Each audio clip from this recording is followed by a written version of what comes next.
नमस्कार, आप देख रहे हैं 4 PM न्यूज नेटवर्क और मैं हूं आपके साथ प्रगति ठाकुर। महाराष्ट्र और हरियाणा में चुनावी हार के बाद कांग्रेस वर्किंग कमेटी की बैठक हुई है, जिसमें कांग्रेस ने शुक्रवार को स्वतंत्र और निष्पक्ष चुनाव की मांग करते हुए एक राष्ट्रीय आंदोलन शुरू करने का फैसला किया और केंद्र सरकार पर जमकर निशाना भी साधा।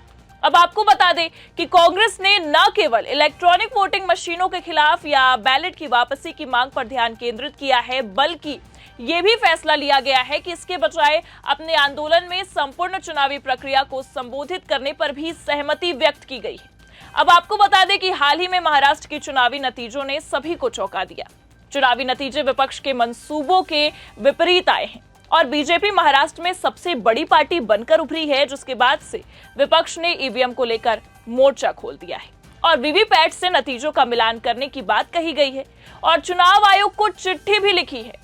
लेकिन वीवीपैट और ईवीएम के वोटों को मिलाने का समय जो होता है वो 1 सप्ताह तक रहता है, जो नियम के अनुरूप भी है।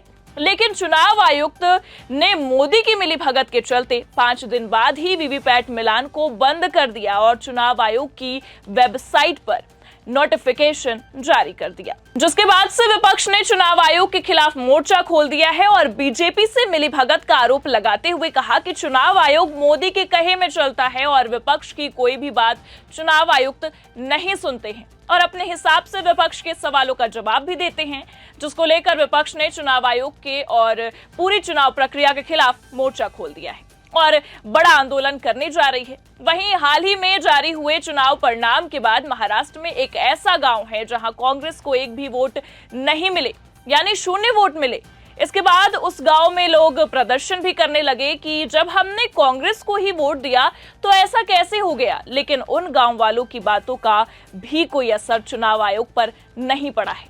तो इससे साफ पता चलता है कि चुनाव आयोग सिर्फ एक व्यक्ति के लिए काम करता है और इस देश में लोकतंत्र ही नहीं बचा है और पूरे देश की बागडोर 2-3 लोगों के ही हाथों में सिमट कर रह गई है, जिसका नेता प्रतिपक्ष राहुल गांधी हमेशा से चर्चा करते चले आ रहे हैं। लेकिन चुनाव आयोग और चुनाव आयुक्त के कानों पर जू तक नहीं रेंग रहा है। अब आपको बता दें कि कांग्रेस अध्यक्ष मल्लिकार्जुन खड़गे द्वारा बैलेट की वापसी का आह्वान करने के कुछ दिनों बाद ही CWC की 4.5 घंटे तक बैठक चली है। कांग्रेस नेतृत्व के एक वर्ग का यह मानना है कि हार के लिए ईवीएम को दोष देना समझदारी नहीं है, क्योंकि पार्टी के पास अपने आरोपों को साबित करने के लिए अभी तक कोई ठोस सबूत नहीं है और इसलिए ध्यान व्यापक होना चाहिए। वहीं बैठक के अंत में अपनाए गए प्रस्ताव में ईवीएम का जिक्र नहीं किया गया। कांग्रेस के रेजोल्यूशन में कहा गया, CWC का मानना है कि पूरी चुनावी प्रक्रिया की अखंडता से गंभीर रूप से समझौता किया जा रहा है। स्वतंत्र और निष्पक्ष चुनाव एक संवैधानिक आदेश है, जिस पर चुनाव आयोग की पक्षपातपूर्ण कार्यप्रणाली द्वारा गंभीर प्रश्न उठाए जा रहे हैं। समाज हताश और गहराई से आशंकित होता जा रहा है। कांग्रेस इन चिंताओं को एक राष्ट्रीय आंदोलन के रूप में उठाएगी। आपको बता दें कि CWC ने हरियाणा और महाराष्ट्र में हार के लिए गलत चुनावी प्रक्रिया को जिम्मेदार ठहराया। कांग्रेस के रेजोल्यूशन में यह भी कहा गया कि हरियाणा में पार्टी का प्रदर्शन सभी उम्मीदों के विपरीत रहा। सीधे शब्दों में कहे तो कांग्रेस को राज्य में भारी मतों से सरकार बनानी ही चाहिए थी, लेकिन ऐसा नहीं हुआ। लेकिन कुछ चुनावी गड़बड़ियां रही हैं, जिन्होंने राज्य में नतीजों को प्रभावित किया है और उन्हें नजरअंदाज कर दिया गया है। CWC ये भी स्वीकार करती है कि महाराष्ट्र में पार्टी का प्रदर्शन चौंकाने वाला है। चुनावी नतीजे समझ से परे हैं। ये हेरफेर का स्पष्ट मामला प्रतीत होता है। वहीं जिन नेताओं ने तर्क दिया है कि पार्टी को मतपत्रों की वापसी की मांग करनी चाहिए, उनमें AICC महासचिव और नवनिर्वाचित वायनाड सांसद प्रियंका गांधी वाड्रा भी शामिल थी। बता दें कि अपने 2018 में अखिल भारतीय कांग्रेस कमेटी ने एक प्रस्ताव पारित किया था, जिनमें कहा गया था कि चुनावी प्रक्रिया की विश्वसनीयता सुनिश्चित करने के लिए चुनाव आयोग को पेपर बैलेट की पुरानी प्रथा पर वापस लौटना ही चाहिए, जैसा कि प्रमुख लोकतंत्रों ने किया है। वहीं सबसे पहले बोलते हुए राज्यसभा सांसद अभिषेक सिंघवी ने कहा कि पार्टी को लगातार रुख अपनाना चाहिए और अपनी मांग बैलेट की वापसी होनी चाहिए। और उन्होंने तर्क दिया कि चूंकि सरकार और चुनाव आयोग उस मांग से सहमत नहीं हो सकते हैं, इसलिए पार्टी को यह सुनिश्चित करने के लिए वीवीपैट पर्चियों के 100% सत्यापन के लिए कहना चाहिए कि वोट सही ढंग से दर्ज किए गए हैं। पार्टी के वरिष्ठ नेता दिग्विजय सिंह ने सहमति व्यक्त की। एआईसीसी कोषाध्यक्ष अजय माकन ने तर्क दिया कि शुरुआत के तौर पर पार्टी को मांग करनी चाहिए कि 10 से 20% वीवीपैट पर्चियां मतदाताओं को वेरिफिकेशन के लिए दी जाए।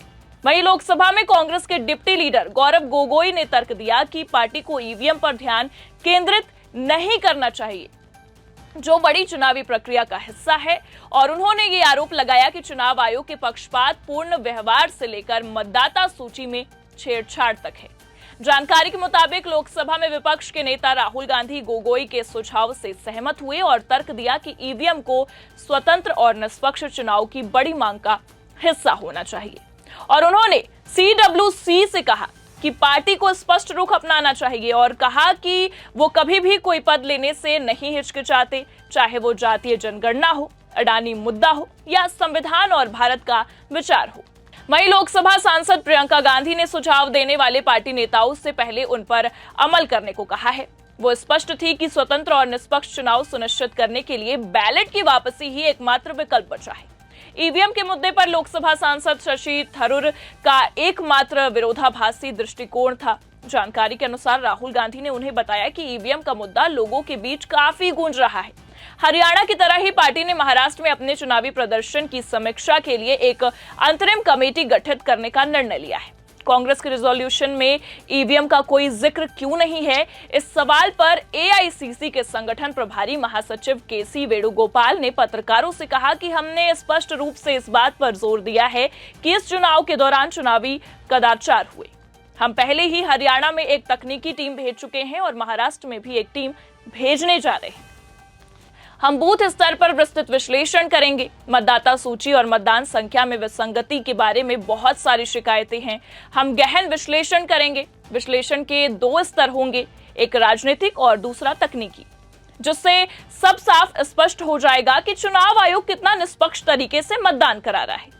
अब आपको बता दें कि एआईसीसी मीडिया विभाग के अध्यक्ष पवन खेड़ा ने कहा कि मुद्दा सिर्फ ईवीएम का नहीं है, ये पूरी चुनावी प्रक्रिया के बारे में है। हम मतदाता सूची में अवैध नाम जोड़ने और हटाने की शिकायत करते रहे हैं, लेकिन चुनाव आयोग की ओर से कोई प्रतिक्रिया नहीं सामने आई। हमने हरियाणा चुनाव के बाद बैटरी का मुद्दा उठाया था, फिर कोई प्रतिक्रिया नहीं मिली। तो ये सिर्फ ईवीएम के बारे में ही नहीं है, ये पूरी चुनावी प्रक्रिया के बारे में है। इससे कैसे समझौता किया जा रहा है, ये चिंता का विषय बना हुआ है। किसी भी मुद्दे का चुनाव आयोग जवाब नहीं दे रहा है और किसी भी सवाल पर कुछ भी बोलने से बचता नजर आ रहा है।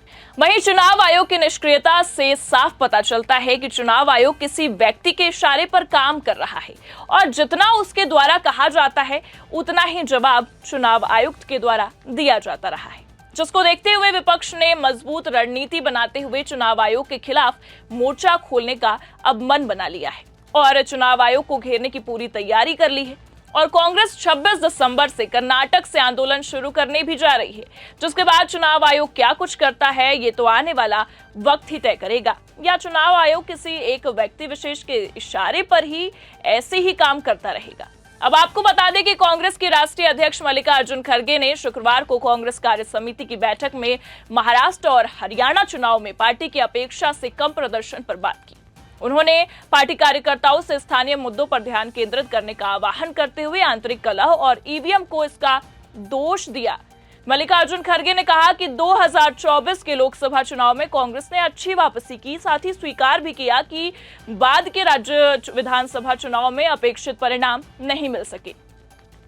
खड़गे ने कहा कि चुनाव में गति हमारे पक्ष में थी, लेकिन सिर्फ गति हमारे पक्ष में होना जीत की गारंटी नहीं है। वहीं हमें माहौल को नतीजों में बदलना सीखना ही होगा।